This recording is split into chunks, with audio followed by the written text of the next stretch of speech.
Hi folks, Larry Winget here, along with my buddy Ralph. We want to talk to you today about how to be prepared. Normally I talk to you about how to be prepared financially and maybe for life and success and in your business. But today I want to talk to you about how to be prepared. Prepared for all the storms that are coming your direction. You know, we're going into the winter months. I'm sitting here watching the news and the weather reports, and we're about to have a big winter storm hit already in the Northeast. And every year people lose power. And then they show them a few days later and they're struggling. They haven't had anything to eat because they didn't have any food in the house. And they ran to the grocery store, and the grocery store is all out of food and all the staples that they need. They didn't get prepared before the event. You know, FEMA tells you that every human being in the United States of America needs to have 3 days worth of food and water put away. Do you? Probably not. So today, let me just give you a couple of ideas. Now, I am truly prepared. I over-prepare. I'm not one of those crazy guys with a tinfoil hat that's sitting around waiting for the end of the world as we know it to happen, but I am prepared. So let me give you a couple of ideas that you can do for not a whole lot of money so you'll be prepared for at least a few days without power. First of all, I think you need some food. Now, I use the Mountain House freeze-dried meals. I also buy it in a big box. You can get this box right here for about $35 at Costco.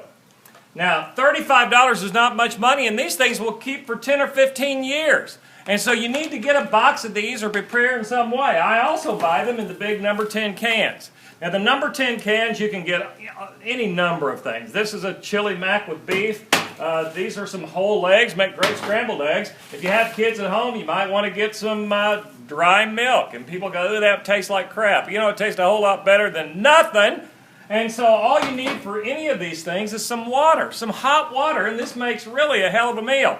I use it when I go camping a lot, and I have them stocked away in case something bad happens. Now, what are you going to do to cook those? Well, you need this. This is called a pocket rocket. It's just this part of it, and it screws down on one of these little gas cans here. This pocket rocket costs about $30. This little can of gas costs $4 or $5.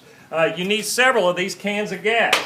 This you can get from BePrepared.com. It's emergency essentials. You can get all of these things from there. Oh, here's another thing that I just happen to like. This is called B&M canned brown bread with raisins. This is good. No kidding, this is really good. You might even like this all the time. I actually do. So does my wife.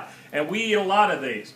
So make sure that you have some food put back that you can go to that will keep for a long time and will be there in case of an emergency, and that you have a way to cook some water in order to use those foods and to have some coffee. What would you do without your coffee? I'd be a real jerk to get along with if I didn't have my coffee. You need some water. You know, you can buy a case of water for about $4. You ought to have a couple of cases of it put back.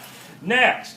This is essential. This is, look at this. This is so cool. This is a crank radio. I can get AM, FM, and all of the weather stations. It's just too cool not to use it. Listen, that's the weather station. Now, this little radio I bought on Amazon. And you know what? It costs like $25 to have this. You don't need batteries, you don't need anything, it cranks up, and if you don't have any way to communicate or know what's going on, you will need this. It also might provide a little bit of entertainment.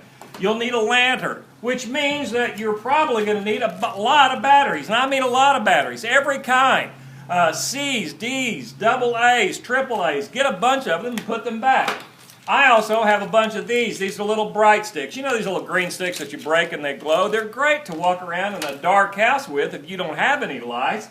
Be sure that you've got a lighter, a couple of kinds of lighters, that you can light this little stove with. Now, is this all you need? Probably not. But this is the bare minimum that every person, in my opinion, needs to make it through a couple of days without power. Your family might get hungry. If you're there alone, you might get hungry. And you know what? You can do all of this that you see right here for about, even with these 3 cans plus all of this, the radio, a case of these cost about $20 on Amazon. You can do all of this for about $125, maybe $150 tops. That's for everything that you see here. Would it be worth it for you to do that? I think it would. Here's what I want you to do. I want you to stop and take an assessment of how prepared you are just in case you lost power at your house. you were not able to get out of your house, and you were stuck in the dark for 3 days, what would you do? Figure that out and then consider some of these things. Hey, thanks for your time. I appreciate it.